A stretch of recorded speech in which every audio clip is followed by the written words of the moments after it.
All this stuff.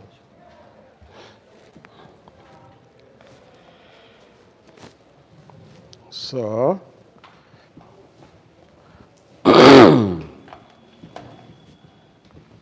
hey, did you put something behind you? Can you remove this stuff?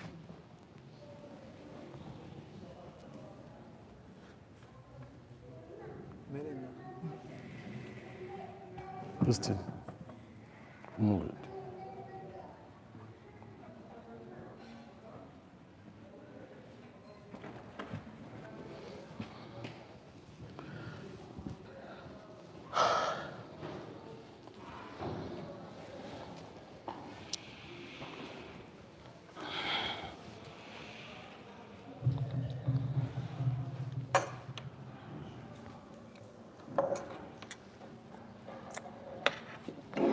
Let's see first. Okay.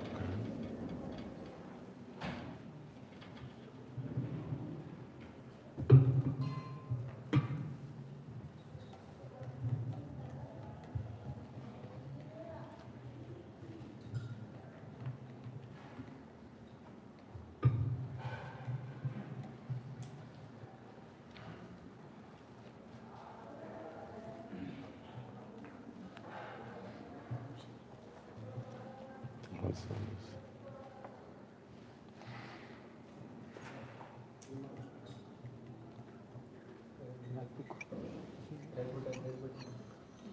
I think that's because my mouse dongle is connected. You just close it. Press. Okay.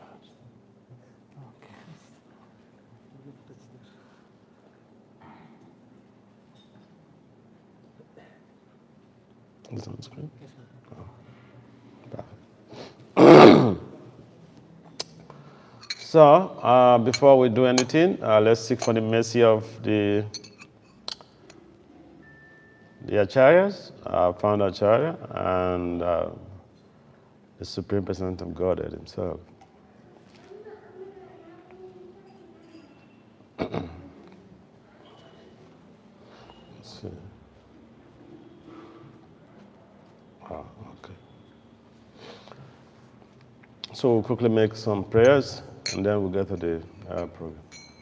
Jaya Radha Madhava Kunja Bihari. Jaya Radha Kunja Bihari. Gopi Janavala Girivardhari. Gopi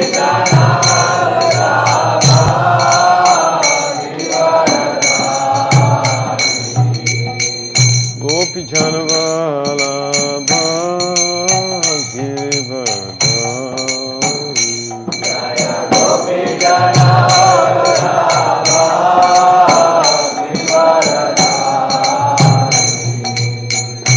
Yashodhanandana Brajajana Jana.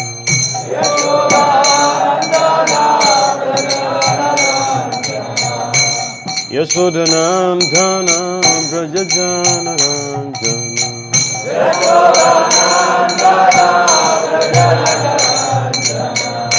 Yashodhanandana Brajajana Jana.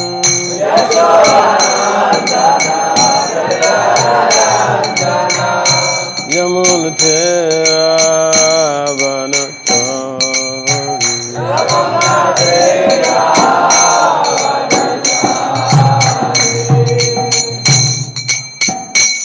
Hare Krishna, Hare Krishna, Krishna Krishna, Hare Hare, Hare Rama, Hare Rama, Rama Rama, Hare Hare.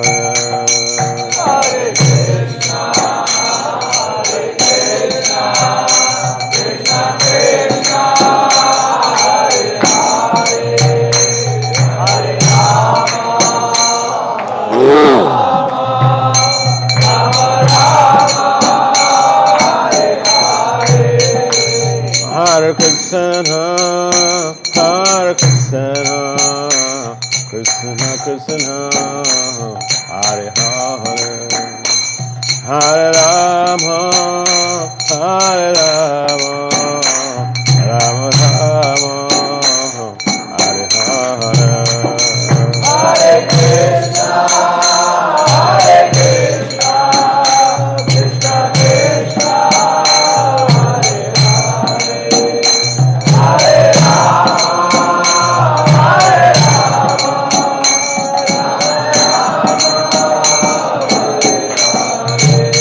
Jaya Prabhupada, Prabhupada, Prabhupada, Srila Prabhupada. Jaya Prabhupada, Prabhupada, Prabhupada, Jaya Prabhupada. Nitya Hare Bha, Hare Bha, Hare Bha. Bolo Hare Bo, Bolo Hare Bo, Hare Bo, Hare Bo,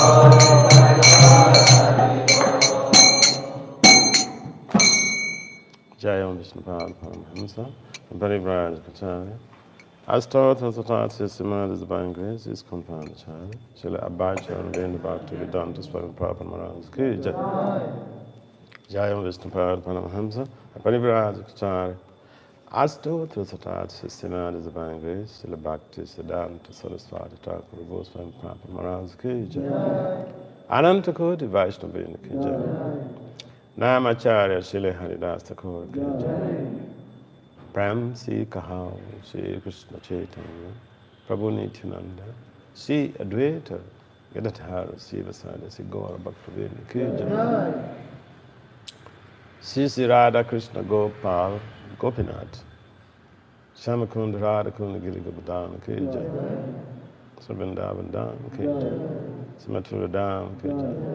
Mayapanavadev Dham Ki Jai. Yangama Yamunamaya Ki Jai. Samadhi Devi Bhakti Devi Ki Jai. Samaveda Bhakti Devi Ki Jai. Nitai Gaur All glory is to the sum of the waters. All glory is to the sum of the waters. All glory is to the sum of the waters. All glory is all glory to Sigura and Goranga. Om Gyana Timirana Ganajana Salakaya Saksora Manitabyena Tasmai Sri Guru Maha Sujeta Yamanamista Staptamina Bhuta Yam Upam Kadamayam Dadata Swa Padantika Bande Sri Krishna Chaitanya Nityananda Sahodato Godadaya Puspavanto Chita Chandu Tamana Jaya Sri Krishna Chaitanya Prabhu Nityananda Sri Advaita Gadara Hare Krishna, Krishna Krishna, Hare Hare, Hare Rama, Rama Rama, Hare Hare. Pancha Kalpatarebhyacha, Kripasindhya, Paritana, Vaishnava. Namaham Vishnu Padaya Krishna Vistaya Bhutale, Srimati Bhakti Vedanta Swami Nitinamani, Namaste Saraswati Deva Gauravani, Vare So thank you for coming to participate in this morning discussions. And today's topic, this morning's topic, is Srila Bhaktivinoda Thakur Saranagati. Why? Is there any problem? First question we're making a presentation is, what is the problem you're trying to address? First question that comes to a management scientist or a decision scientist for a presentation is, what is the problem you're trying to address? So is there any problem with Saranagati? Is there any problem? Are there any challenges with due understanding or respect in respect to surrender? In respect to surrender. Yes, we have problems in respect to surrender. Sometimes even the very terminology surrender is misconstrued, is misinterpreted, and misapplied. And sometimes there is a lot of misinformation about surrender. Sometimes there is just, it becomes like a propaganda. So, in order to clarify all these points, Bhaktivinoda has documented the process of surrender in his Saranagati. And that's why we felt that it was important to avail ourselves to these very insightful explorations of Bhaktivinoda Thakur.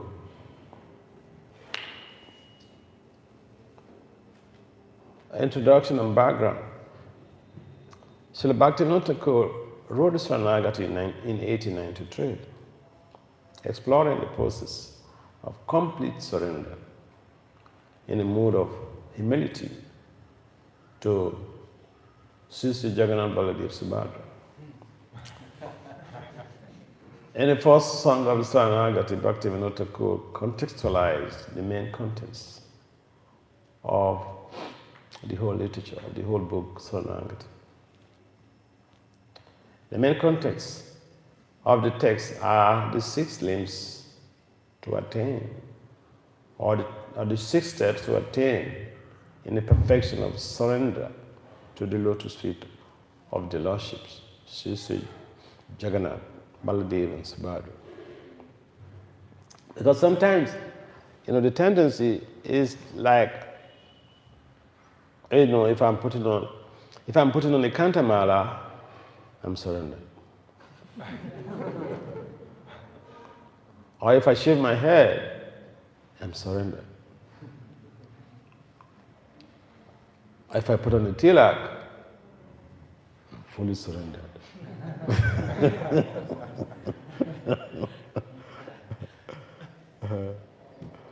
So, yeah, these are all correct, but they are incomplete. They're just like they are components of the aesthetics or the external features of surrender. Real surrender is very, very complicated. It's very deep. Because anyone can wake up in the dead of night to chant 108 rounds every day. And people chant 108 rounds every day in Vrindavan. But sometimes the same people, they bloop. Here they leave ISKCON to join some other system. And the chanting system, 108 rounds. I know some people like that. Or they left their gurus to become gurus in another sampradaya. Now I've seen cases like that. It's not something. So, what is surrender? Is it to chant 108 rounds? Yes, that's part of it. Is it to chant 64 rounds? Yes, it's part of it. Is it to chant 16 rounds?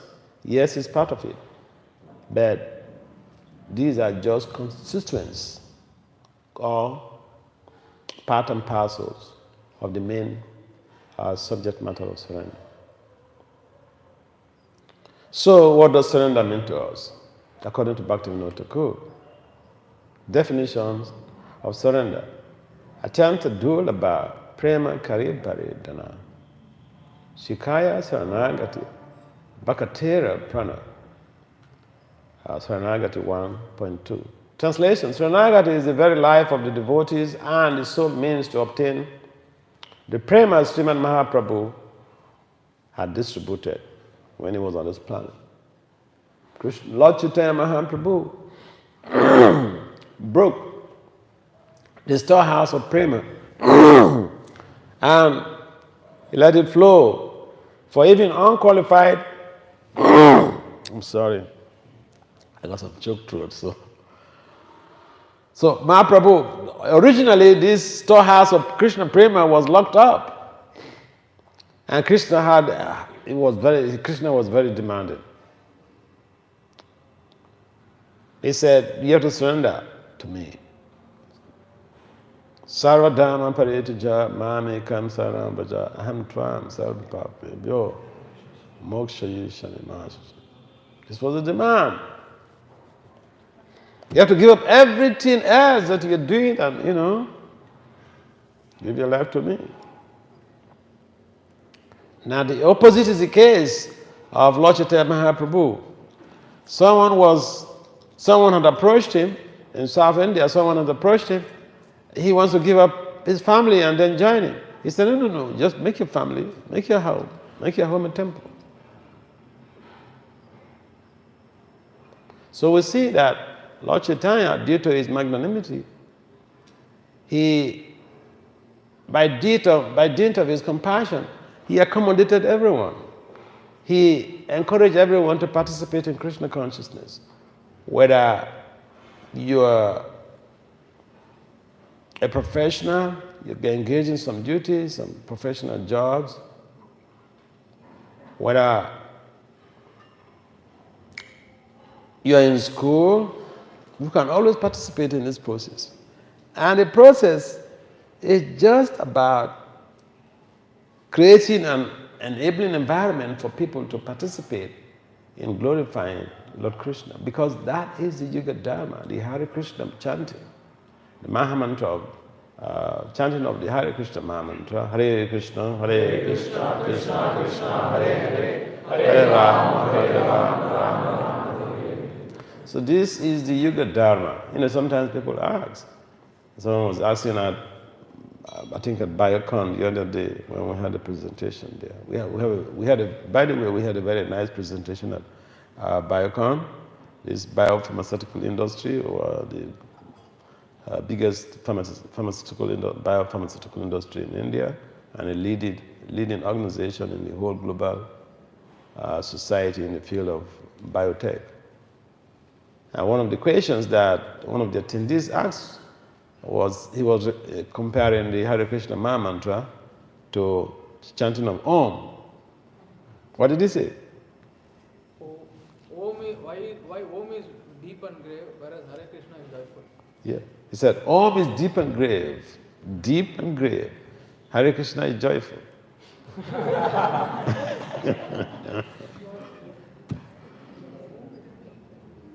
So, people embark on different processes of chanting, different names of God. But there are primary names of God, there are secondary names of Krishna. And it's just like if you chant Ram, it's not the same thing as chanting Krishna. Or you chant Vishnu, or you chant Narayan. Yeah, these are names of, the absolute. But they're not the same. They don't carry the same benefit as when you chant Krishna's names. So, Lord Chaitanya encouraged everyone to participate in this Krishna consciousness. And the process is very simple, to chant Hare Krishna. And one becomes gradually purified to be able to access that storehouse of prema. Saranagati means Sarva Bhave, Bhagavad Ashraya, to take shelter of the Lord in all respects. This is from Sri Laghu Chandrika Bhasha 1-2.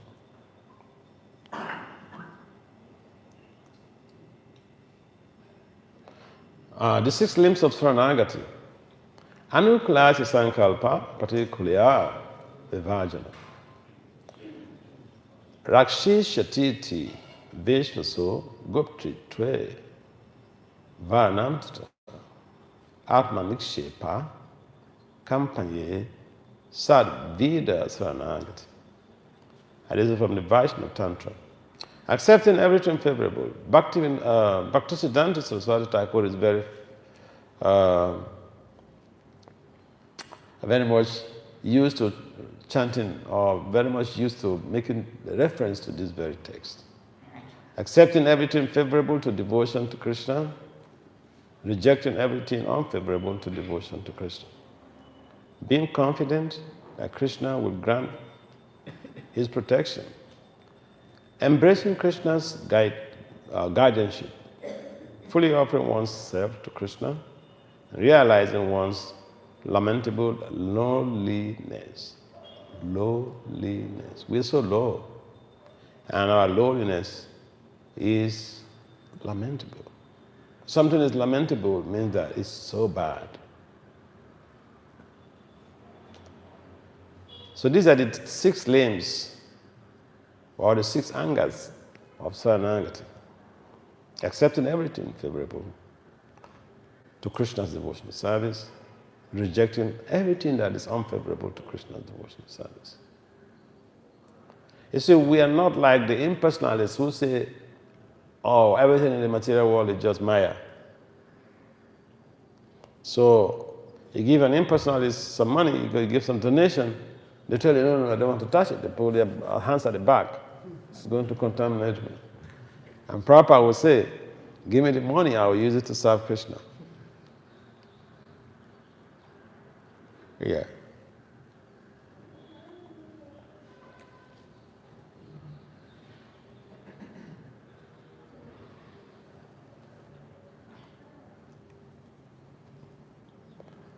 So the 6 types of Saranagati, or the 6 limbs of Saranagati. 1, Denya, humility. Humility is very difficult to attain in Kali Yuga. Because one of the characteristics of those of us living in the Kali Yuga era is that we are very puffed up. And sometimes people even think if you're not puffed up, if you're not proud, you will not be able to survive in Kali Yuga. And they could be right. Being puffed up is also a way of trying to protect your false ego. But the whole idea is that people find it very difficult to be humble. And what does humility mean to us? To bend our head to anyone to kick us in the head? Yes, what does humility mean? Yes, tell us. Anyone can help us? What is our stand regarding humility? We should just go to this road and lie down on the road and, let it, and let some vehicles crush us? Is that humility? Yes, what is humility? What does it mean to you? What does it mean? Yes. One time, when Shabbat wrote Prabhupada that I am very, last he wrote that the most insignificant person. So Prabhupada told that you are not the most, you are on the sixth. So always to be insignificant. I don't understand you. One Shabbat wrote Prabhupada letter. In the last he wrote the most fallen servant. Prabhupada told that you are not the most, you are always insignificant. You're what? You're most of nothing.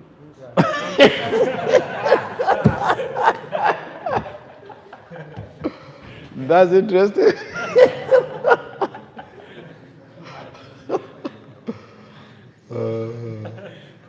Yeah. Yes, anyone else? Thank you. That's a very nice input. You're most of nothing, yes? Understanding our insignificant position in front of others, but not becoming, belittling ourselves, but understanding in comparison to others, we are small. Yes. To think of oneself less, to think more of Krishna. Think more of Krishna, to think less of ourselves, yes. Anyone else? These are very correct responses. Yes, anyone else? To understand Krishna's greatness and our insignificance. To understand how great Krishna is in comparison to our insignificant position. Yes, Matajis, we should encourage the Matajis to talk too, because we're in the 21st century, women are supposed to be equal to men.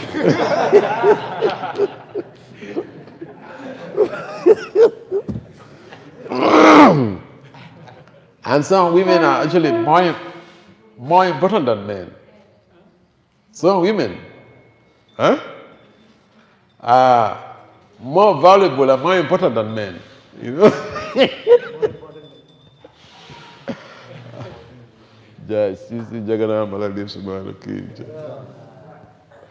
I know that, this is like a cultural sensitive issue.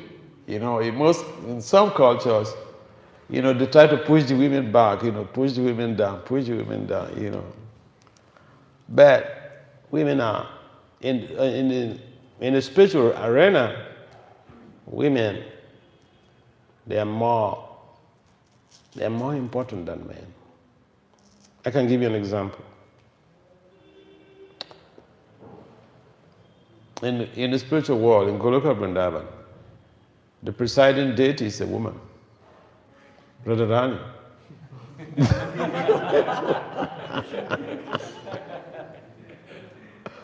And even Prabhupada,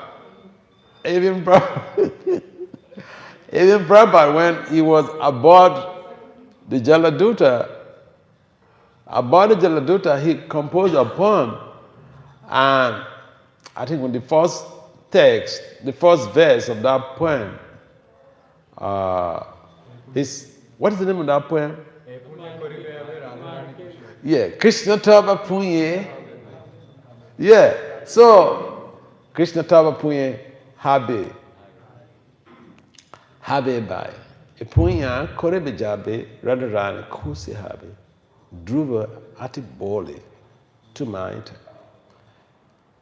Prabhupada mentions, hey brothers, if you want to attain Krishna, take shelter of Radharani. Without pleasing Radharani, there's no way to attain Krishna.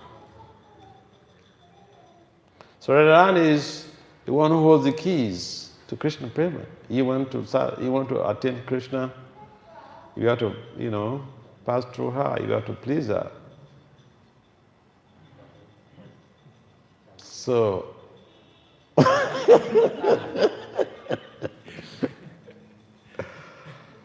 that's why I say that, women have they are of high profile position in devotional service. Although we are saying, in ISKCON, there's been debates for years now, if not decades, about women or Vaishnavi Diksha Guru. But Radharani, we may say Radharani is not a jiva. But it's just to show how the fair sex or the females can excel so exponentially in devotional life. And even in our own movement, a number of women have been in the pioneering line, pioneering front for spreading Krishna consciousness. And if we want our society to grow exponentially and sustainably, we have to treat the women nicely. The way we treat our mothers at home, that's the way we should treat every woman we see. The way we care for our mothers at home is the way we should treat every woman we meet. Otherwise, it becomes like, people advocating for non-violence to animals, to stop animal abuse. But they're meat eaters.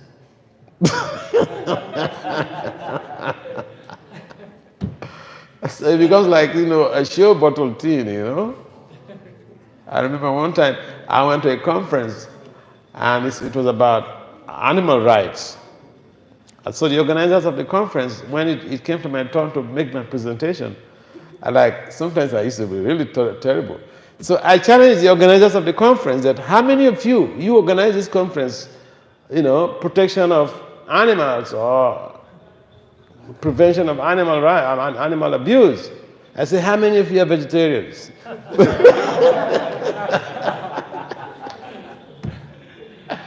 They never expected that from some conference attendee, The majority of them are meat eaters. So they're just making making noise to be heard, to get some grants from the government or from donors. It's not from the heart. They are not practicing what you're saying. This is how the material world, this is how people operate, you know. So, yeah, women are important in our lives. And especially if you want to be a brahmachari, just avoid offending women. If you don't want to be brahmachari, well, you can go ahead and offend them.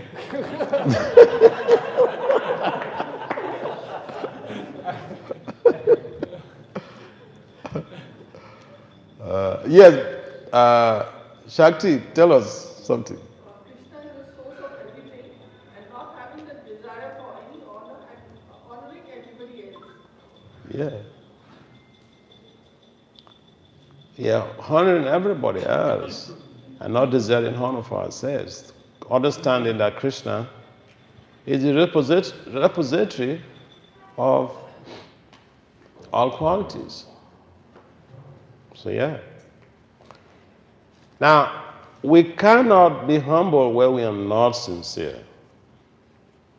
It's very difficult to be humble when we are not sincere. And so there is a good example of Satyakama. I don't know, some of you must have heard that story. The story of Satyakama. Huh? Yeah. The disciple of Gautama. Yeah, he was so sincere. How many of you have heard the story of Satyakama, the disciple of Gautama? Okay, just few people. Maybe, because I mentioned that it is very difficult to be humble if we are not sincere. And a good example is the case of Satyakama. What is his mother's name? Hey, what is Satyakama's mother's name? Who knows the mother's name? Huh? What? Yeah, I know the mother's name, but it just escaped me. That story is in detail in Bhaktisiddhanta's Upakyani, Volume 2. One devotee, Ramanuja, is a disciple of Bhaktiswarup Damodar Swami, the late Bhaktiswarup Damodar Swami. He is written that is translated Bhaktisiddhanta's Upakyani, Upadesh, into English, and shows a perfect job he did. He also is engaged in academic preaching programs. He came to my episode, he gave me one of the books. And Satyakama, he had approached the mother that he has intention, he has a desire to take shelter of a guru, get some spiritual guidance. So he wanted to know his father, his father's name, his father's gotra. Is that how you call it? Is that how you call it? Gotra? So, because he had a thought that if he goes to meet the guru will ask about his gotra. So he asked his mother about his gotra. But the mother was just, Jalabda. That's the mother's name. So she said, I'm Jalabda, you're Satyakama.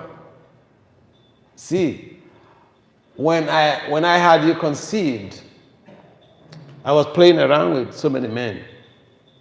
So I don't really know who is your father. The woman was also very sincere. And when Satyakama went to meet Gautama, and Gautama, of course, made some inquiries about his background, and he just told him what his mother had said. He said, "Oh, I will accept you as a disciple. You're a Brahmana. You're so sincere. Yeah, you're so sincere. So sincerity sometimes is something that we feel we don't want to do because some of the things we may reveal to someone, it's not something very appealing. It's not something very palatable. But such a karma, he kept all of those false pride behind him and was just open. So by that openness, by his sincerity, he got the mercy of Gautama Rishi. And it's a long story about how Gautama also tested him when he accepted him as a disciple. He asked him to go out to go and take care of cows, about 400 cows, but sickly cows, slim, sickly. And he was expected to come back with robust cows, 1,000 robust cows at least. So he went out for pasturing, and he was very successful because he was so sincere. He was empowered by Gautama to excel in his service to the Guru because of his humility. And because of his humility, he was given a very difficult service. And he didn't complain. He just went with full faith. And so Gautama empowered him. He was successful. He brought back 1,000 cows, 1,000 robust cows. And before he came back, he was equipped with knowledge. Because some demigods, the sun god, and some other demigods, Varuna, one other one, they instructed him. And so when he came back to Gautama's ashram, Gautama could perceive that such a karma is fully equipped with knowledge. Fully equipped. He has no need to get any other information. But again, out of humility, when he came, he approached Gautama. And Gautama, revealed to him that how his perception about such a karma, how he's fully realizing knowledge. And such a karma, notwithstanding his high-profile situation in the knowledge acquisition from the devotees, he was still wanting to get direct mercy from his spiritual master, Gautama. He wanted to be instructed. He wanted to get some ideas on how to get his life going. Traditionally, when someone is highly realized spiritually, they don't want to seek any guidance from anybody. But such a karma was so humble that although he was blessed by the devotees value the sun god and Indra, they directly mentored him. They came to mentor him. But he still maintained a low-profile position, a low-profile mindset. Out of humility, he approached his spiritual master to be instructed. He made some humble inquiries from his spiritual master, Gautama. And Gautama could realize that this is a very rare soul. And so Prabhupada, he mentioned that humility is the first requirement in devotional culture. If one thinks, I have no knowledge, I have to go to somebody who has knowledge. That is the proper mindset. So no matter how we are fully equipped, we should think, this also happens with, I think, Sanatan or Rupa. Sanatan? Yeah. He was a minister, high-profile government official. But when he approached Lord Chaitanya, he told Lord Chaitanya, I don't know anything. I am nothing. So this is the mood this is the mindset in humility. But Prabhupada mentions in this conversation, that was in Mumbai, I think the rest part is not there. Okay. That was in Mumbai, 1976, 17th of April. As the Prabhupada said, if someone thinks that I've got very advanced knowledge, why shall I go to anyone for inquiries, for knowledge, to serve anyone? Because Krishna mentions in the Gita, tad vidi pranipatena, paripasnena sevaya, upadikshanti te jnanam, jnanina tattvadashi.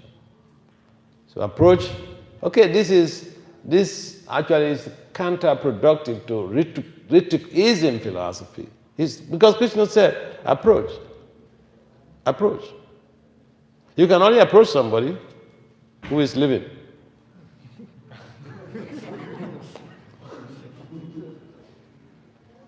It's called face-to-face interactions. You don't approach a book. Okay, or say in the social circle, when people say, oh, that girl is so nice, I approached her.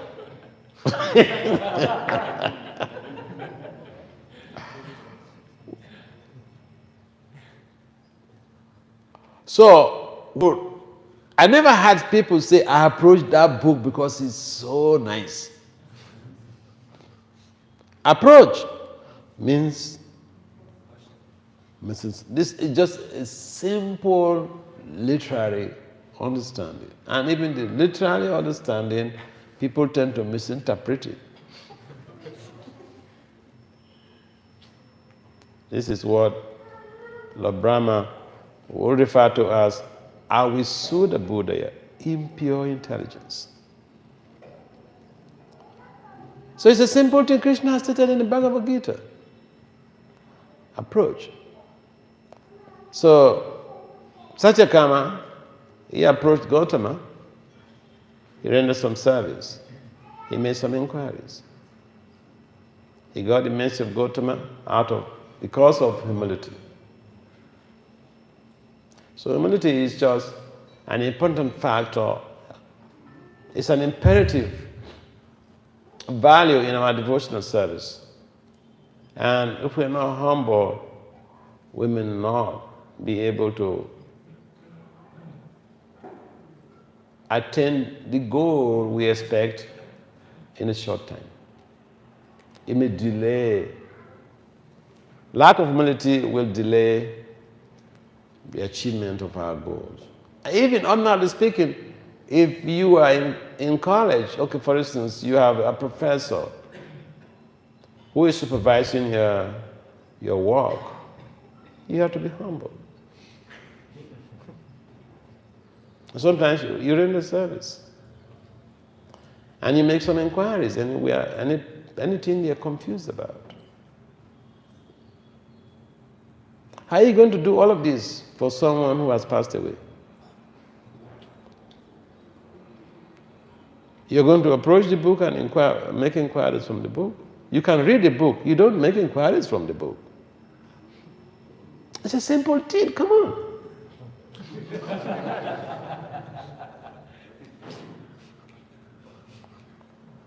So, knowledge acquisition is a grave thing. It's a big thing. So, humility is so important in our devotional life. We have to understand that without being humble, it is very difficult to attain the goal. Even amongst our devotees, we have to be humble in dealing with each other.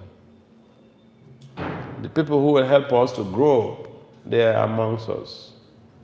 Sometimes the spiritual master may not even be available, but the people who are around us are the ones who help us in our devotional growth. So being humble is an imperative value.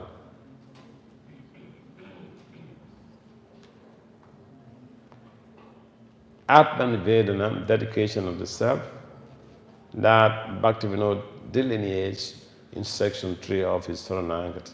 Saranagati is a very voluminous literature with so much of information, spiritual information, devotional, cultural information on how to attain Krishna consciousness. So if you want to go to details of Saranagati, it's a course that will take you weeks. Because each of those songs has so much of in-depth information, in-depth meaning that requires an application for leverage in our devotional life. So Atma-nivedana, dedication of the self. What does the self mean to us? Yes, what does the self mean? Yes? Swami Maharaj, I had a small question in regards to humility. Thank you for emphasizing on the importance of personal aspect. Actually, here sometimes we hear also that Prabhupada said that he is there in his deities and also in the heart of his sincere devotees in his books, like that he's mentioned. So then, how does it? How can we fit this? Yeah, those are all truths, but we have to take cue also from what Krishna personally said in the Gita. And how did Krishna demonstrate that statement? He, as the spiritual master of Arjuna, was instructing Arjuna face to face. Arjuna had a lot of confusions. And Arjuna had to clarify his confusions by making inquiries from Krishna. Yes, Krishna is in our hearts. Ishvara sarvabhutanam vedi se, Arjuna tested. Are we realizing him? So, it's philosophy. We understand the philosophy, but the realization of that philosophy requires very hard work. So one can say, well, Krishna is in my heart, I don't need to surrender to anybody. Well, Prabhupada's instructions are in his books. And I just read Prabhupada's books and execute those instructions. Why? Because I don't want to surrender, I don't want to be confronted with anyone. I don't want anybody's instruction, you know. As Prabhupada, he's not going to come and tell me anything because I'm just reading his books. He's not going to come give me an instruction about, some hard instruction. And I will just read the books and make selective choices. Selective choices means the thing that is suitable for me, I take it. The thing that is too difficult, I reject it. I don't take it. But when we have a living guide, it helps to straighten out our doubts, and we can make inquiries.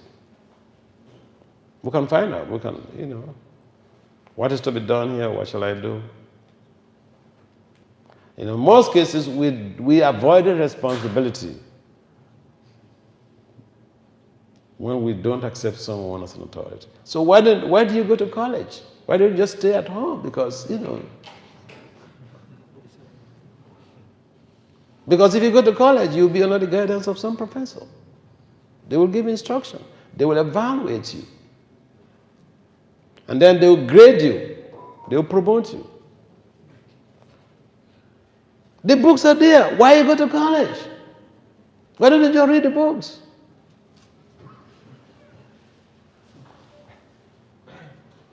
We go to college because we need some guidance. So, especially, disciplines like engineering, come on. You can't stay at home and read and get an engineering degree. Because there are practical things you have to do. The professor will pass you through all those practical things. There are models you have to use. There are theories you have to use. So how just sitting down and reading some engineering book at home is going to expedite the accomplishment of your goal to acquire a degree in engineering. So in a similar way, we need, and the example is given by Krishna himself in his relationship with Arjuna. Can you imagine without Krishna being present physically before Arjuna, how Arjuna's life could have been? With all of the confusion, with all of the complications, with all of the doubts. So, we have to understand that. You see, if I don't want, you see, accepting a spiritual master is very, very challenging. Okay? Especially if you're close to the spiritual master, it could be very, very challenging. I told you how I intentionally avoided seeing Bhakti Swami when he was on his deathbed. I avoided completely. Because I know he's going to tell me, do this, do this, do this, do this.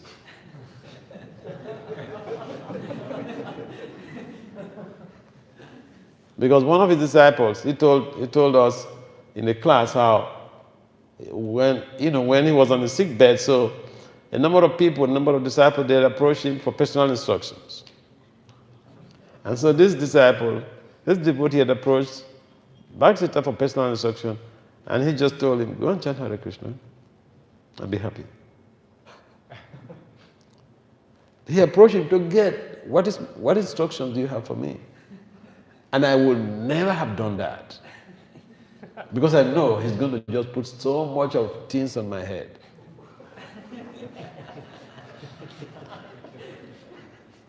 And this devotee, he went down, he said, oh, be blessed, go chant Hare Krishna.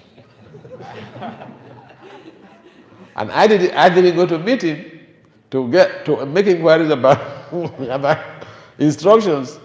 But then one day, the servants had come to meet me that, I should go to do some personal service to Guru Maharaj. So what do you want to do? I said, all right, I'll go wash his toilet.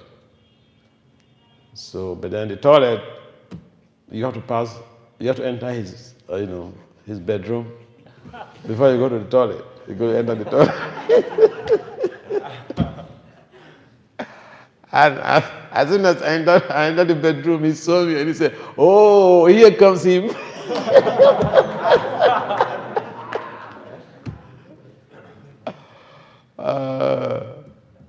And one of the very first thing he told me was, oh, Vasudev, I am leaving.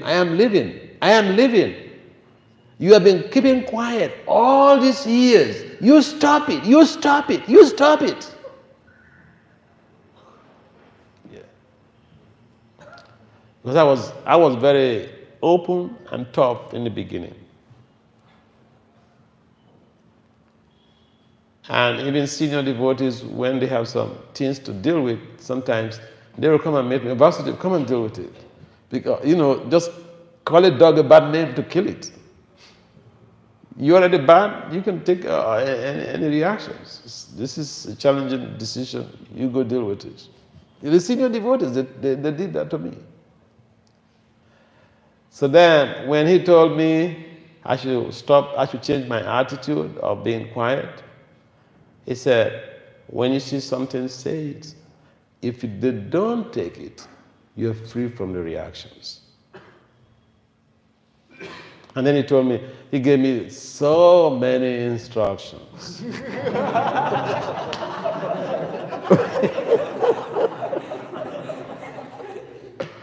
So I thought, wow, this is why I was avoiding coming here.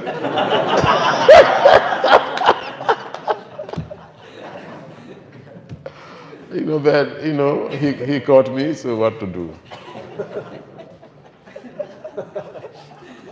Yeah, so we avoid a spiritual master, we avoid taking a spiritual master, we avoid approaching a spiritual master in most cases because I just told you I was just open. I avoided going to meet him because he will put so many difficult things on my head. And we want an easy life. So people who advocate that you don't need a guru, they are of my type of mindset, I want to live an easy life. I don't want to see the guru.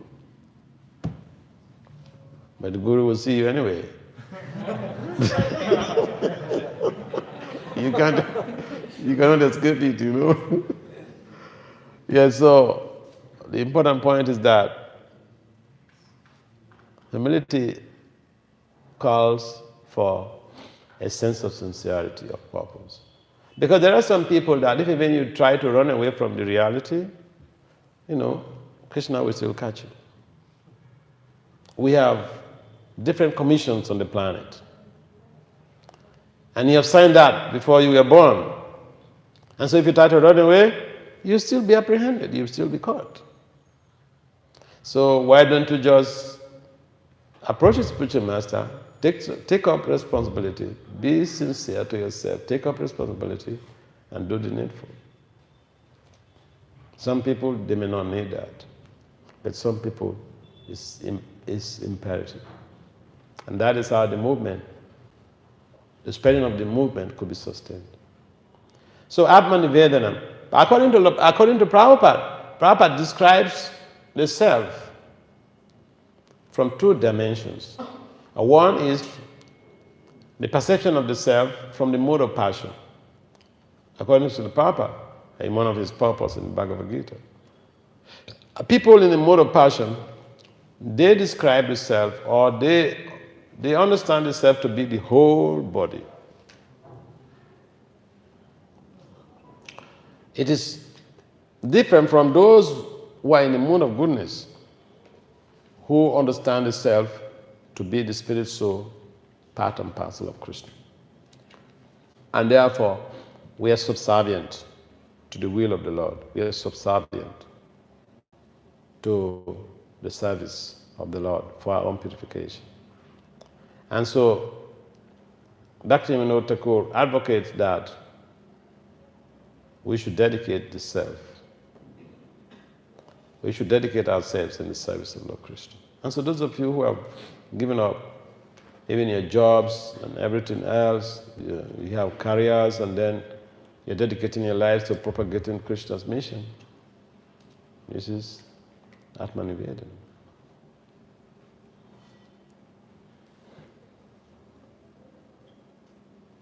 Gopti Tve Varana, accepting the Lord as one's only master. So we tend to have so many masters, and sometimes we don't want to have a master, and then the mind becomes our master. The mind dictates to us, and then we just accept the mind. Instructions from the mind.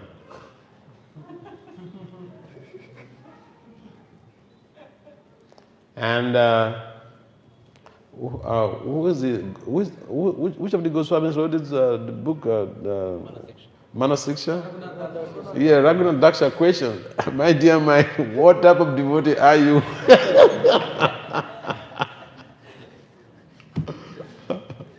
Tunakishera Vaishnava, what type of devotee are you?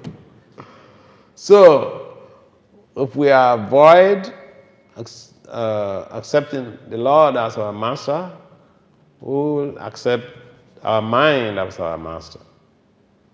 Because we are servants.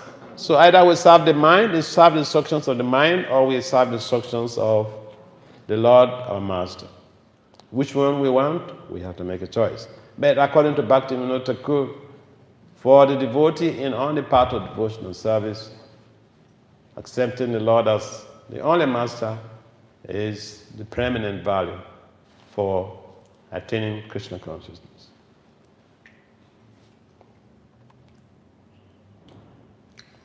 So continue with the 6 steps of Saranagati.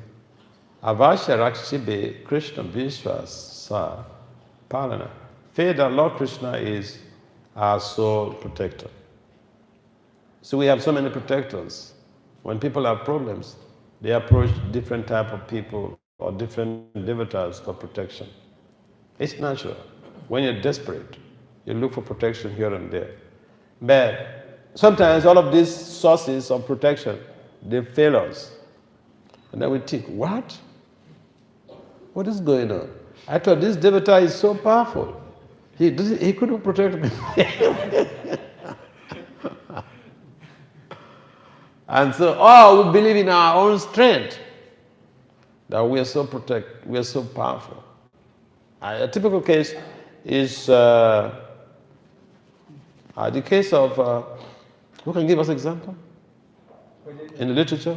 Gajendra is one good example. Who else? Huh? Draupadi is another good example. Draupadi was struggling. She was thinking, because she had that Kshatriya spirit. She thought she could save herself. But, she couldn't save herself. She realized that it's all a failure. So gave up everything and then sought for Krishna's protection. Krishna came back. And the funny thing is that people don't even read the Puranas, they don't read the Mahabharata, and they just speculate. I've seen that on a number of platforms on the internet, especially people from India. They ask questions and another person just speculates about anything they like. They don't read, they never read the literatures. Somebody was asking about Draupadi's case. And, the person who was answering the question said, Draupadi, it just shows that there is some higher power, we don't know whether the person who protected her, who provided the sari is Krishna, but we understand that it's coming from, some higher realm, some higher source. They don't read. So, we are blessed by the best because Prabhupada has provided us with literatures, evidence-based information from the literature. If someone says something and then they don't even have a reference, or they don't know anything, they just speculate. They had some story, they don't verify the details, the reality of the details, and then someone asks them some question and also they just speculate.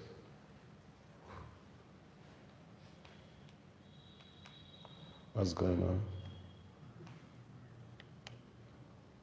Hi. It's gone blank. What is going on?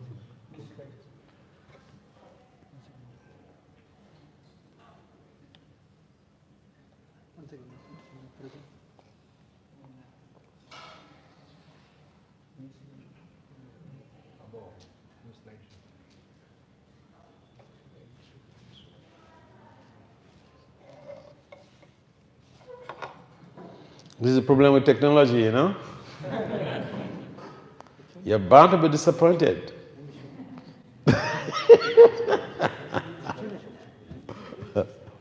If you put your life, if you surrender to technology, you're bound to be disappointed. If you surrender to Krishna, you will not be disappointed.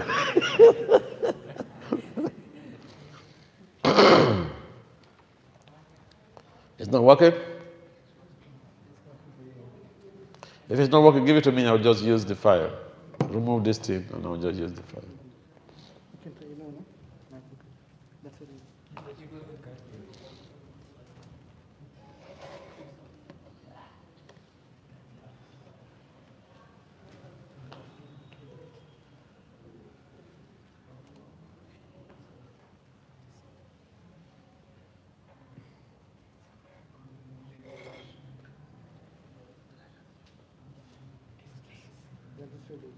Hmm?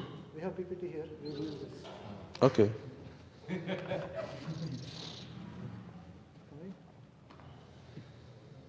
All right, use that. It's okay.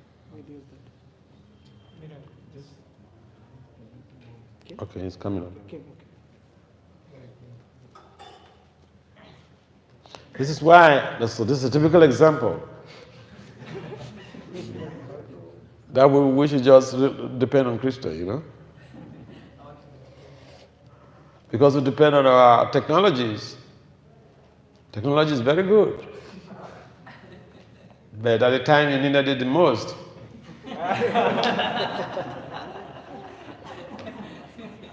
And he says, wait a minute, I'm coming. So,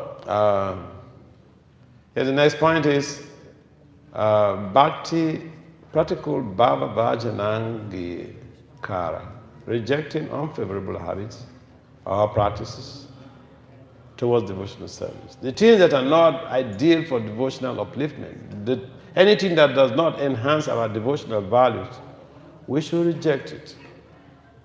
We should not bother ourselves with it. So, can someone tell us some of the things that are not favorable to our devotional service? Huh? Overeating. Okay.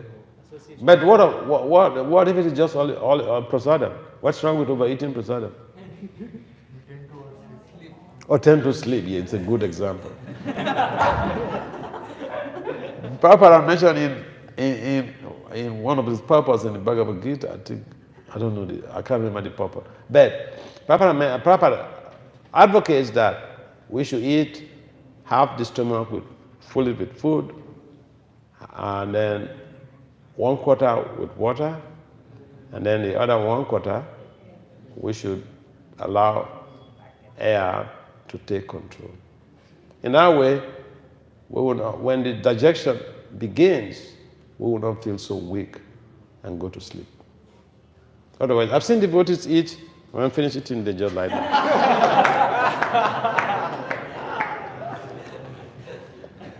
And they couldn't go out for Sankirtan, they couldn't do their service because they sleep.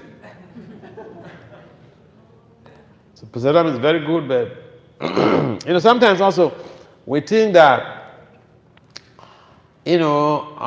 because we're not Krishna, okay? We are not Krishna. Krishna can eat anything. Krishna can eat so much of ghee. Krishna can eat so much of sugar. But if we eat so much of sugar, we could run into problems. We could have things like diabetes and all this stuff.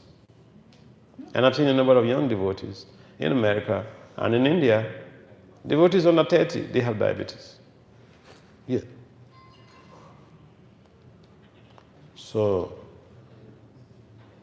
it's not that. I remember one devotee, when I was younger, I was a brahmachari in New Jersey, in America. One devotee from South India, I don't know which temple he was from, but he used to visit our temple. So when he visited, the authorities engaged him to do some cooking, to cook in the morning for the deities and for the devotees. And then when he cooked and put so much oil flowing in the whole food. So devotees, they're very sensitive in that temple in terms of eating habits. So they queried him that why he put so much of oil. This is going to bring so much trouble, health issues to the devotees. And his response was, oh, you're in Maya. This is Krishna Prasadam.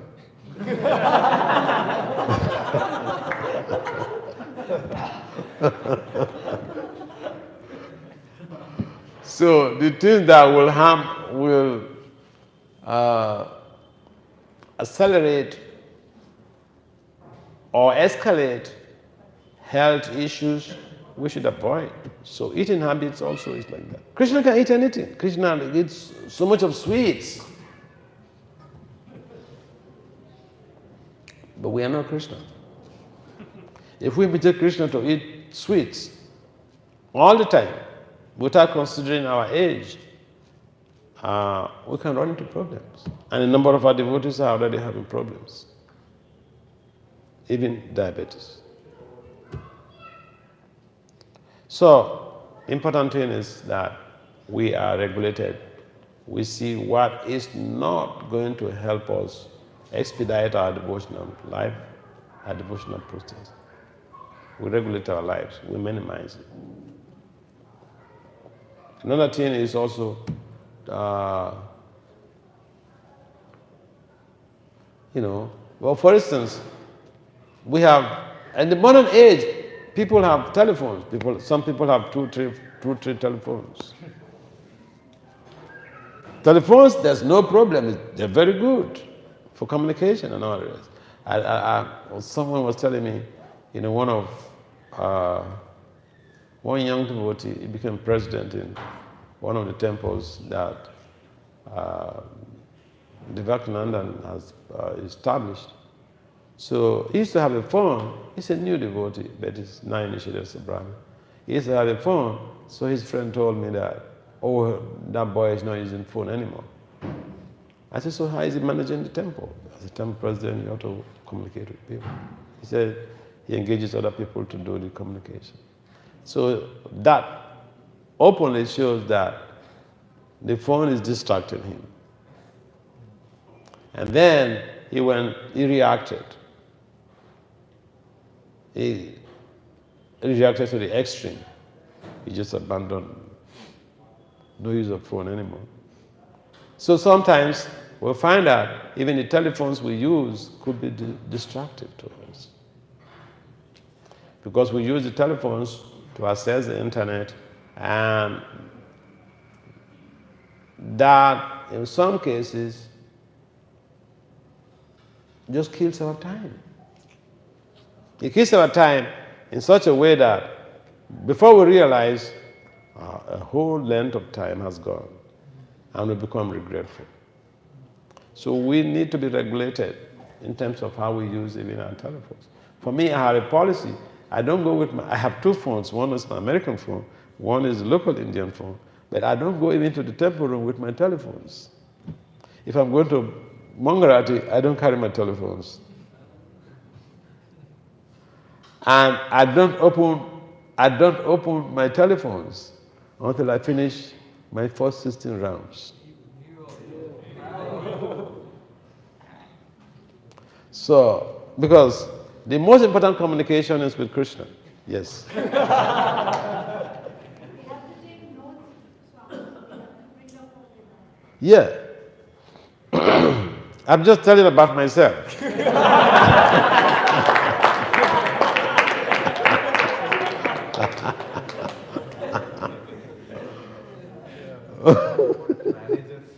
Managers have to carry, or if they are managing some temple program or event, then they have to. No, I'm just talking about myself.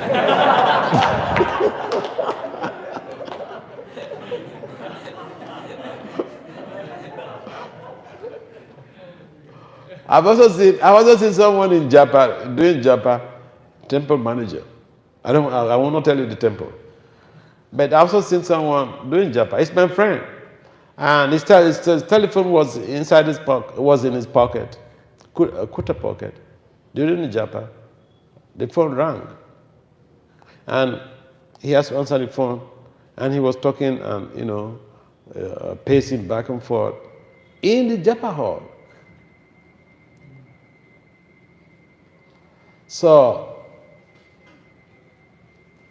this is not favorable to devotional service. This distracts the other devotees, and it's a distraction to that individual too, because we should have quality time with Krishna. Just like, if you love your child, you should give quality time to your child. You don't say because I'm a pujari, or because I'm a Sankirtan devotee, or I'm so much engaged in service to Krishna, so I don't have time for my family. If you have a wife, you have a spouse, you are bound to give quality time to your wife. Don't use devotional service as a small screen to engage in an abuse to your family.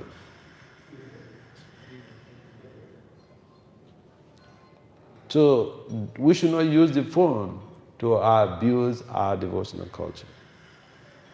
Telephones are very good, but we should know that when we have to chant, we should see to read that that time is exclusively for our communication with Krishna. So, in that way, the electronic gadgets that we have, they are favorable to devotional service, depending on how we handle them. We can make them to be unfavorable, but essentially they are favorable to our devotional service. How we manage them is what matters. So, our habits that are not favorable to our devotional practice, our practices that are not favorable to our devotional culture, we have to make self-analysis, self-examination, self-diagnosis, and see what is best for us. After these sections, Bhajan Lasa sings of the hankering of devotional service. Sridhara Lasa is a small section of Bhaktivinoda Thakur's Gita Mala. The last two songs are a prayer, request to the Lord and the glorification of the Lord's names. Any comments or questions? This is just a summary, a synopsis of Saranagati. Saranagati is a voluminous literature, and you can develop a course in Saranagati that will last for a semester. Oh yeah. All right, any comments? Yes. Any microphone? Maharaj, I have two questions. Yes. The first question, as we were mentioning in this Go Kritve Varanam, that accepting the Lord as one's master. So we see that in ISKCON's current situation, the spiritual master usually is not with the disciple. Like the disciple is not with the spiritual master in his ashram. So when a person accepts the spiritual master as his master, so in that case, whatever instruction he is receiving from the local authorities, what should be his mood to, or what should be his understanding about the local authorities or the caretakers or the mentors above him? Like, should he accept them as their masters, or should he accept the spiritual master as his master, and later on the mentors as not that significant? Okay, that's a very nice question. And I can just make a reference to the response to this type of situation by one of the ISKCON first 11 gurus. No, he had traveled to one center, and I was there. I was there in that temple. So one of his disciples has asked, Guru Maharaj, see, you are not here. So how do I know that I'm pleasing you? How do I know that I'm pleasing you? The disciple is supposed to approach the spiritual master, render service, make inquiries. But you're not here, so what to do? This is similar to what you're asking. So the guru said, he asked her, do you have a temple president here? She said, yes. He said, approach this temple president and ask for some service. If he's satisfied with your service, then I'm pleased with you. So we understand the importance of Siksha in our system. We understand the importance of Siksha in our system. The Siksha Guru, or the management, or the people who are mentoring us, they are to be understood as the via medium to Krishna or to the spiritual master. And therefore, we have to see how we are taking instructions from the temple management very seriously, because that they are representing Krishna, they are representing the spiritual master, they are representing Prabhupada. And if we cooperate with them, we work together and satisfy them, they are happy with the outcome of our service, we should understand that the spiritual master is automatically happy. That's how it works. That's how the system works. So the Guru, Prabhupada disciple, he told his disciple that, work cooperatively with your temple management, render some service, and if they're happy, then, you should know that I'm happy, I'm satisfied with your service. There are some people who work directly with the Guru. Their case is different. Yeah. Any other comment? Yes. We can just summarize the 6 steps of Sharanagati and just quickly go over it. What's he saying? Summarize the 6 steps of Sharanagati. Oh, the 6 steps is just here. Let me see. And it's not moving.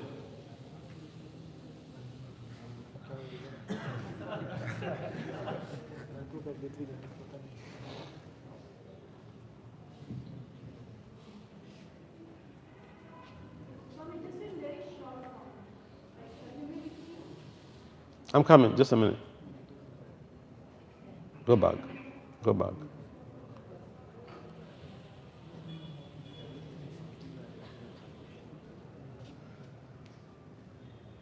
Yeah, just a minute. That's it.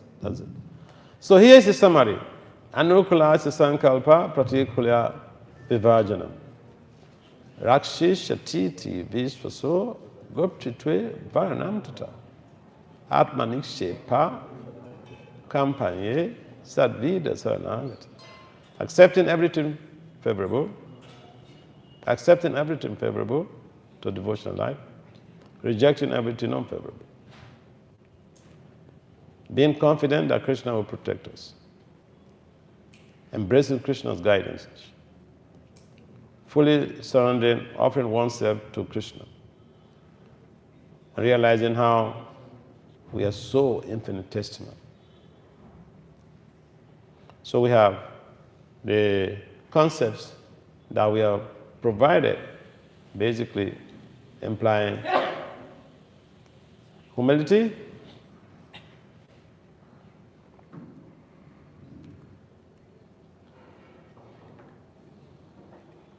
Atmanivedana, dedication of the self, Goptitve, accepting the Lord as one's only master, faith that Lord Krishna is the guaranteed protector, faith that Lord Krishna, because sometimes we try so many things here and there, but then when we get completely disappointed, then we say, hey Krishna, do whatever you want with me. Bhakti Anukul. Mantra Kayera Swikara, accepting favorable habits or practices in devotional service. Bhakti Pratikul, rejecting unfavorable stuff. So that is the sum and substance of Saranagati. In fact, the Tantra, the version of Tantra verse just sums everything up and no collapse.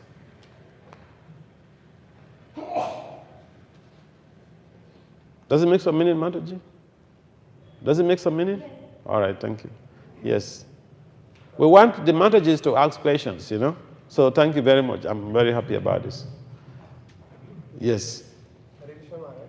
Hare Maharaj, like you said, on the 6 steps. So like in one case, like a person is earning some money and he has some plans that I will do this and everything, and he is also maintaining some whatever, like his dependents. And spiritual master gives some instruction, and he has to spend time in that instruction. He has to investigate and spend time and everything. But parallelly he can't earn money, and then his all independent plans are frustrated. Then his dependents will question him, ask him many things.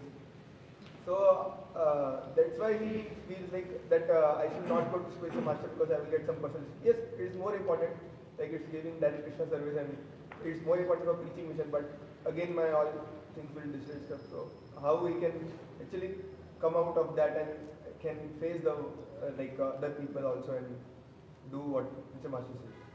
I don't understand this. What's he saying? Can someone explain what he said? He's telling how to balance the instruction of spiritual master and material life, because if I accept spiritual master instructions wholeheartedly, then the material life will collapse. It may collapse.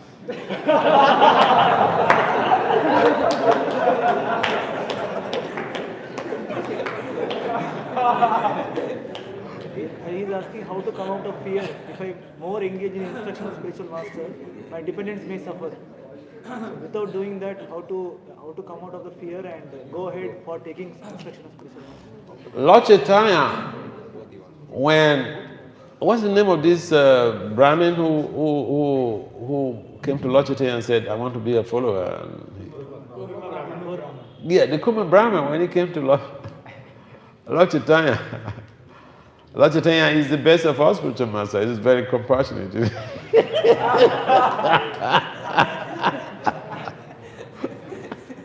I wish he's physically here now to be the guru of everybody, because then we would just relax. But ISKCON, we are preachers, we are missionaries. A disciple means to be disciplined, and sometimes we feel that, I remember in the case of one couple, the guru, I remember the lady, it's not Puranic story, I was there.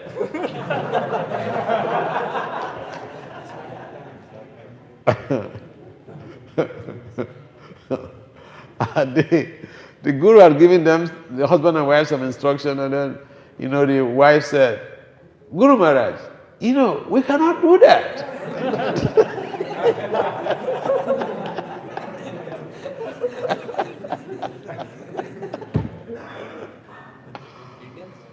Huh? Indians? Westerners or Indians? Indians.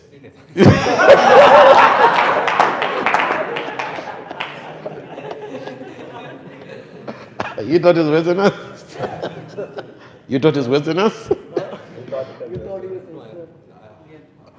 So, anybody can dedicate their lives to the service of the spiritual master. In some cases, from my little experience, working closely with one of the ISKCON gurus, my Guru Maharaj, I know a case where a lady, she was a high-profile healthcare provider. She had a hospital and all those things. But the husband was not a devotee. And the guru was able to create a balance in her life. She said, serve your husband, but focus on your devotional life. Your own personal devotion, no compromise, but serve your husband. In other words, she will have to cook for the husband, and the husband is not a vegetarian.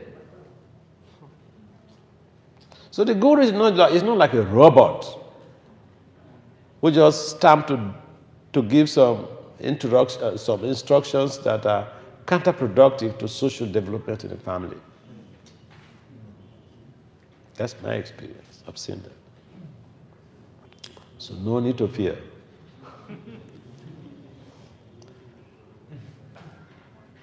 We do what the guru gives us instruction based on the analysis of our values. I mean, I just gave you a story about one devotee approaching the guru, and he said, you just go and chant Hare Krishna. Another devotee was avoiding going to meet the guru. And somebody or other, he caught him, and then he said, you do this, you do this, you do this, you do this, you do this. So the guru will engage us, or engages us according to our disposition, according to our propensity. if you want to become brahmacharis, the Guru would say, you be a brahmachari, okay? If even the whole world is getting married, don't get married. I remember my case. When I took second initiation, he announced to the whole world that he was Vasudev to be a sannyasi.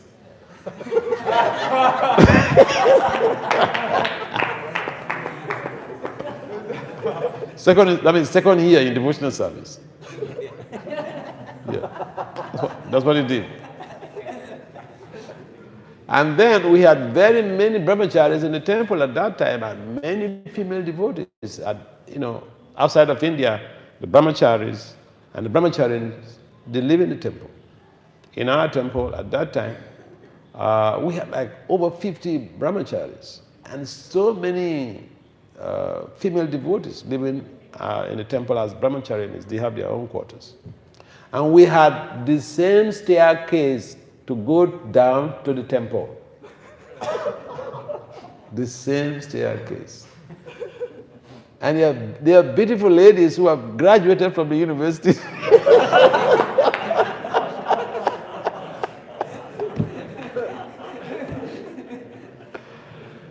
So we had to go down the same staircase to the temple.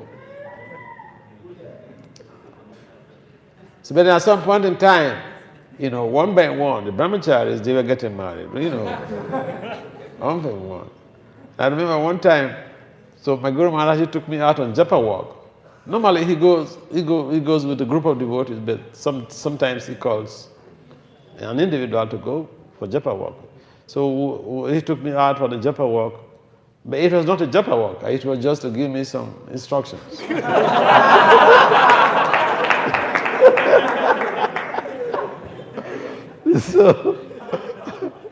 So he asked me some personal questions, and then I remember one time he said, so Vasudev, if even the whole world are getting married, you don't get married, okay?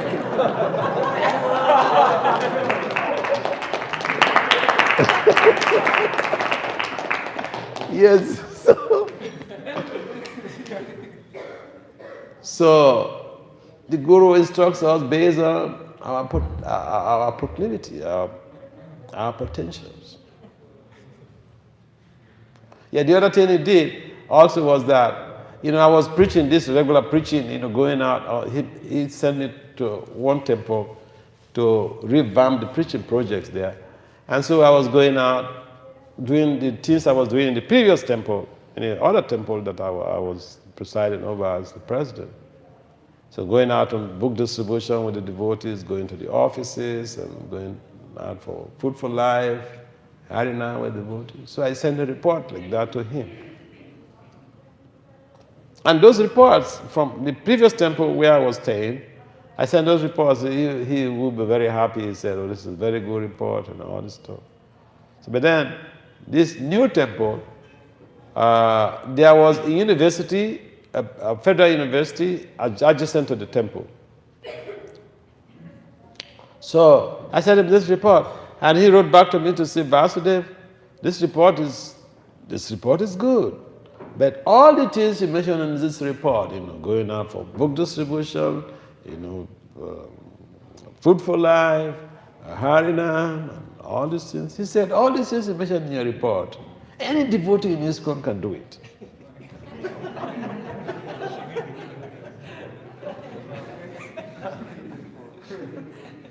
He said, go and preach to the professors. That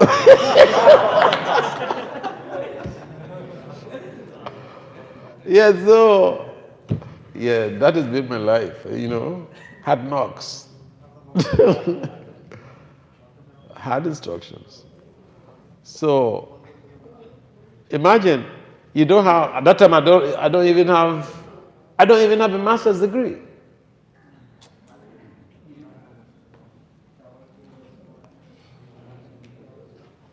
So you could just imagine,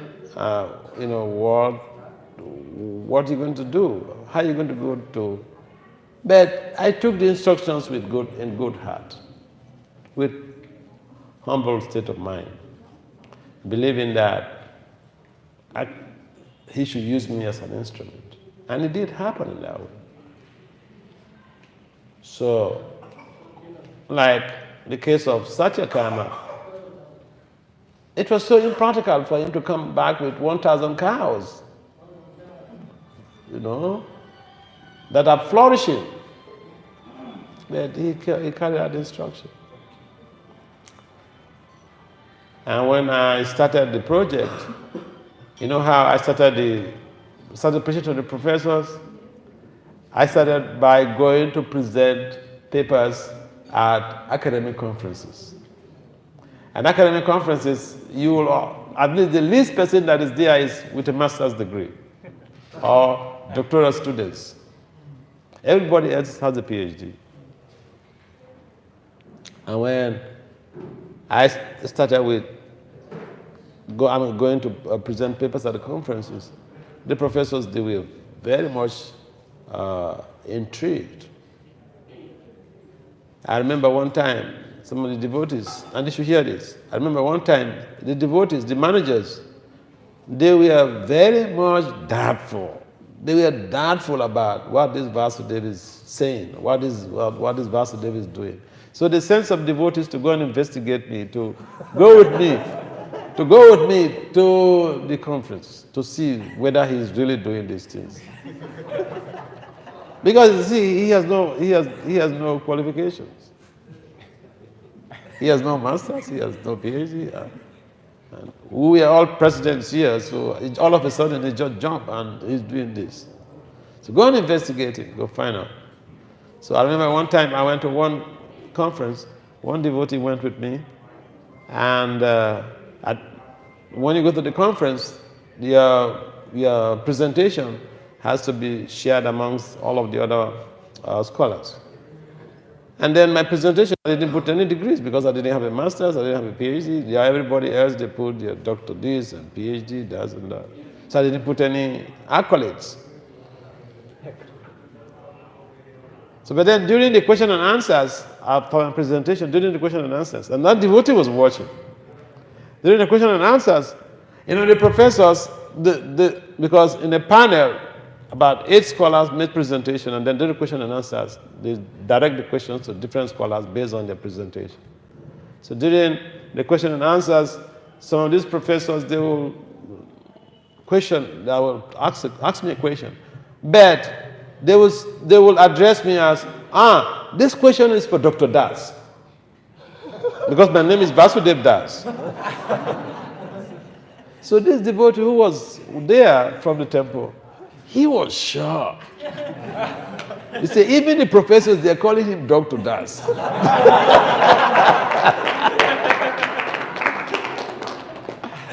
Yeah, so he went back to the temple and said, you need to see what this guy is doing. That even the professors, they address him as Dr. Das. Professors, they evaluate you. You don't need to tell them who you are. They evaluate you based on your presentation. So they just concluded, this guy, he's a doctor. Otherwise, he won't present this type of stuff.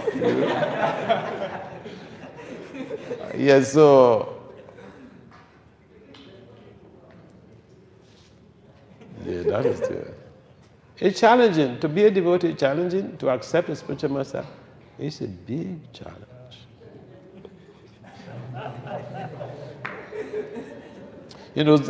Right now I'm traveling around, and so in most cases people just see me as, he's so lucky.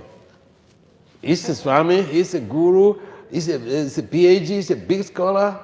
He's so lucky. But if you hear my background, then you think, what? You survive all this? You survive all this? Yeah. So the process is that of taking shelter. And if you're not ready, don't pretend otherwise. Be sincere to yourself. And Guru will engage you accordingly. So don't be afraid, okay? to fear. Yes. Maharaj, you shared that context of you getting reaction for some senior devotees asking you to do something. Then Bhakti Tirth Maharaj said something. Can you repeat that? I didn't understand. I said that in those times when I joined, when I was younger and I joined the movement, I was very, very strict. The brahmacharis, I was superlatively strict that even, I know some of the brahmacharis, they will write me a letter and ask me, do you have sisters at home?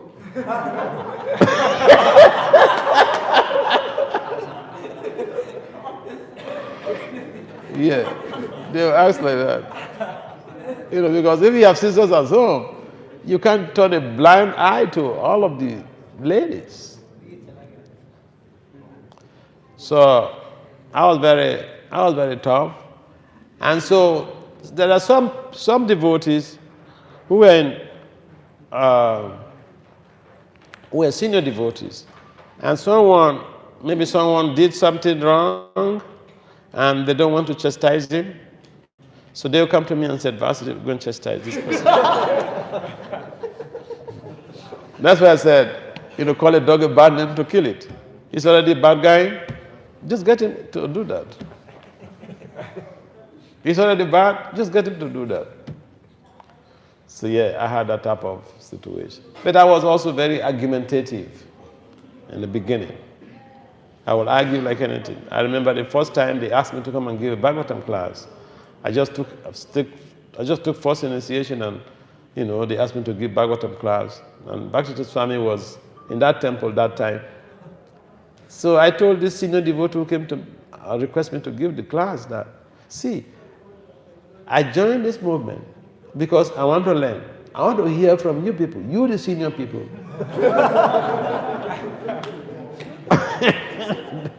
Then he told me that if you don't want to give the class, go and meet Bhakti Swami and tell him that he don't want to give the class. So I went to meet him.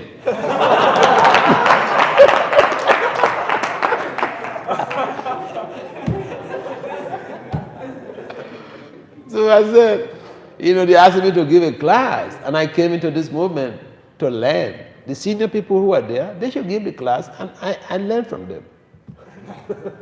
He looked at me and said, Vasudev, who is the senior? He said, the senior is someone who is following. Go and give the class.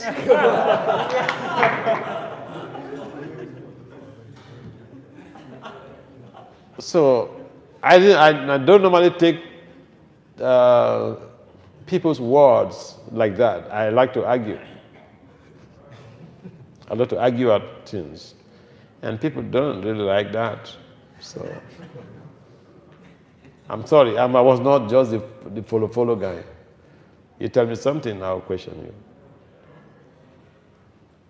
Yeah. Any other comments? Maharaj, Hare Krishna. You were telling about professors and your journey. And in that foreign land, Maharaj, most are not spiritual, especially the professors are not spiritual. Along with your PhD, how were you reaching to your professors and trying to convince them Krishna consciousness? Yeah, it's a very simple thing. The professors, when they meet you, and okay, I'll give you this example. I went to Nevada, one of the most sinful states in America.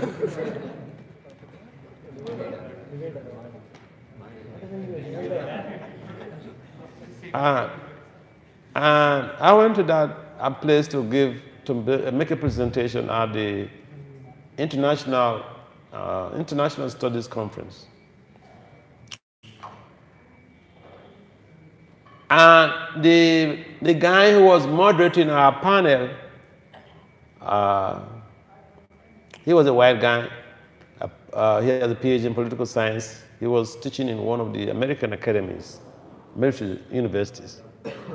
And so he was critiquing all of the presenters, meticulous, because the young guys young PhD holders, they go into details and they will find fault with you. Whatever you say, they will find fault with the older folks. So he was very critical about all the presentations. So I had the understanding that my paper is full of strange concepts. Like I was talking about leadership and how the things that affect leadership, like the gunas and all those things. So I was ready for any critical chastisement from him. But when I finished my presentation, now when I was making the presentation, I was watching him. He was marking on my paper. He was making marks on my paper. So I thought that, he was making those marks to bring up points of criticism. So I was ready for the criticism. And then when I finished, he just burst out laughing. He said, I wish there is time. I want to hear you more. It seems I've heard you somewhere. I was shocked. That's how we became friends. So in some cases, you find that the professors, they have a good heart, but they have not met somebody of higher values. They have met other professors who have the same values with them. They're doing all of the same things with them. They have the same degrees and they have common things. But then when they meet somebody who is having some spiritual values, they are intrigued. They are fascinated. And they thought, can somebody be like this? Yes, so a number of my professor friends, they just get attracted because of my presentations. My presentations are a little bit different from their normal presentations.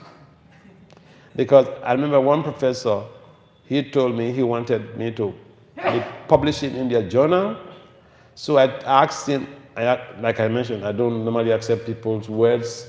I like to question, I like to, argue. So I questioned him that, excuse me, sir, but I'm not the only scholar here. I mean, why don't you solicit for, papers from other professors? And he looked at me and he laughed and he said, you know what all these guys, it means his colleagues, the professors, he said, what all these guys say, we know. What you say, we don't know.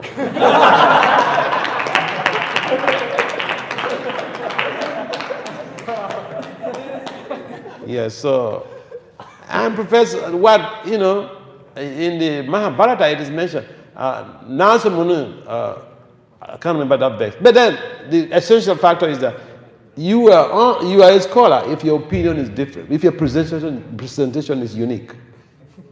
So the professor, he told me your presentation is unique. We don't know your stuff, so we need you.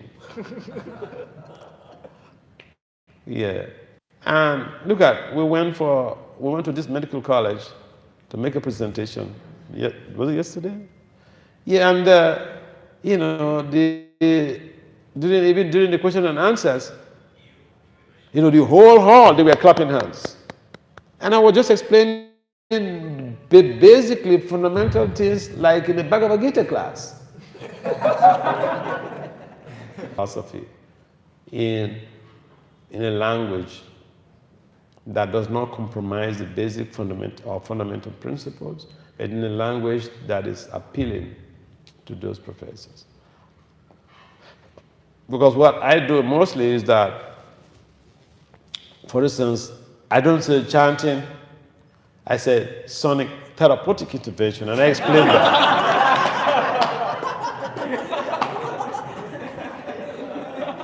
And I explain that. And in the whole of the corporate presentations I've been going here, either university or Biocon or whatever. Yeah, I mean, I explain. He's been going with us. You can ask him. It's like preaching like to devotees in the Bhagavad Gita or Bhagavatam class. But it's just that the technologies are different. Then the mantra is the same thing. The Hare Krishna, Krishna Krishna, Hare Ram, Ram Ram, Hare. So, yeah, there are a lot of people. We should not think that everyone there is just, they are kamis, they don't know anything. They are eager. We should be in a position to help them, to come close. But how we go about it, who want to approach them like Prabhupada chastises the scientists, or we want to approach them with humility and love. And Prabhupada would chastise people, but he loved them from within his heart. And they became devotees. I remember one brahmachari in Mayapur. I met him, he was like in his 80s. He told me a story. He was a Mayavadi sannyasi. He met Prabhupada. He was a Mayavadi sannyasi. He met Prabhupada. And he challenged Prabhupada. But Prabhupada defeated him in the argument. So he became a follower of Prabhupada. He became a brahmachari in ISKCON. So Prabhupada would chastise people, but he had a powerful transformative potency. He changes them. He purifies them. We are not Prabhupada.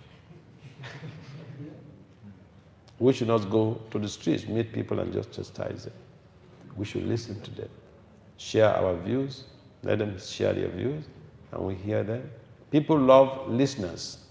It means you respect them. So yeah, preaching to professors is pretty simple, but you have to have the skills and perhaps the qualification and the empowerment. One devotee, he went to Boston, Harvard University. Harvard University is one of the Ivy Leagues in America. They went to Harvard to distribute back to Godhead. So why devotee? He personally told me this story. He didn't go to college. So they were distributing books. He went to the park, the university park, and then he saw one young man highlighting from his car, coming out from his car. So he approached him and gave him back to Godhead magazine. And then this young man looked at him, and he said, "Don't you know I'm a Harvard professor?" Someone who never went to college. Now a professor, a young man, told him, "Don't you know I'm a Harvard professor?" He told me he was devastated. The whole day he couldn't distribute one magazine. Just by that reaction from that young professor. Professors are very puffed up. They're very, very puffed up. But if you have their skills, if you have their values, you can let them shut up. I've seen that. Even in India here, I don't know whether I told you that story here. One ophthalmologist, when she was in medical school, she's my close friend. When she was in medical school, she wanted me to come to the medical school to make a presentation. She said she has a close relationship with the vice chancellor. I said, all right, go and arrange. So she went to meet the vice chancellor and then made that proposal for a Swami in ISKCON to come and give a presentation. So the first thing the vice chancellor did was to ask him, is Swami coming to talk to medical professors? Where is his CV? So that devastated her. That destroyed all of our good intentions. I never heard back from her for a while. And one time we were talking, so I said, but you said you were going to arrange for some program at your medical school. And she said, oh, it wouldn't work. I said, but what did the vice chancellor, what did he say? She said he was asking for CV. I said, well, that's a very good response. She was shocked. She said, you have?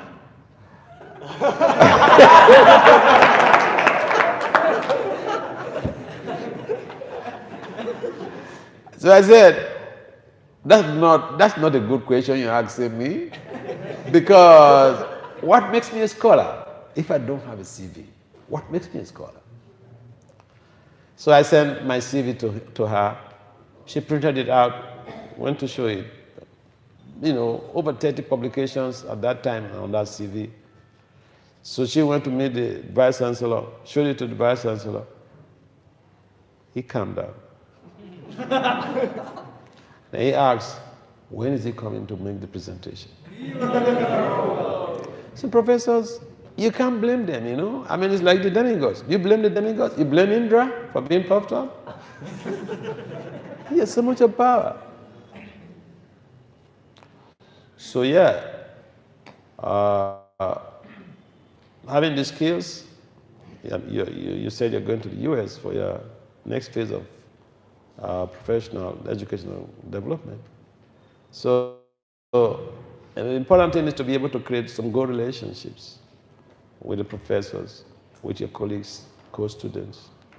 And when they come close, they will see your values, and automatically they will want to emulate you. You don't need to do any talk about converting them. When they come close to you, they see your values, they want to become like you. That's how it works.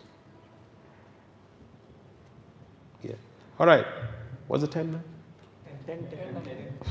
We are beyond our time. Okay. Swami, I'm hosting a Bhagavad Gita class in the company I work for, and I would like to invite you to do an introduction. If you could make yourself available, Swami, we can work out the time. Is it by Zoom or physical? Whatever you prefer. No, tell me what is most convenient to your group. Physical, all right. We can work that out. Work it out with this guy. Raise your hand so that I see it. All right. I'm sorry, we have to close. Huh? Oh, she works for the Google. Okay. She works for the Google. I remember one lady, one Mataji who came to Mayapur. Huh? I met you in Mayapur. Oh, you're the one? You're Kiran? Acha!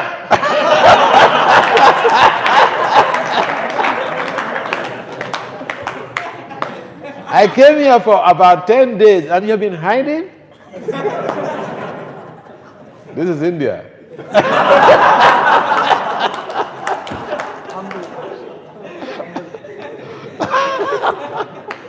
You're too humble, you know?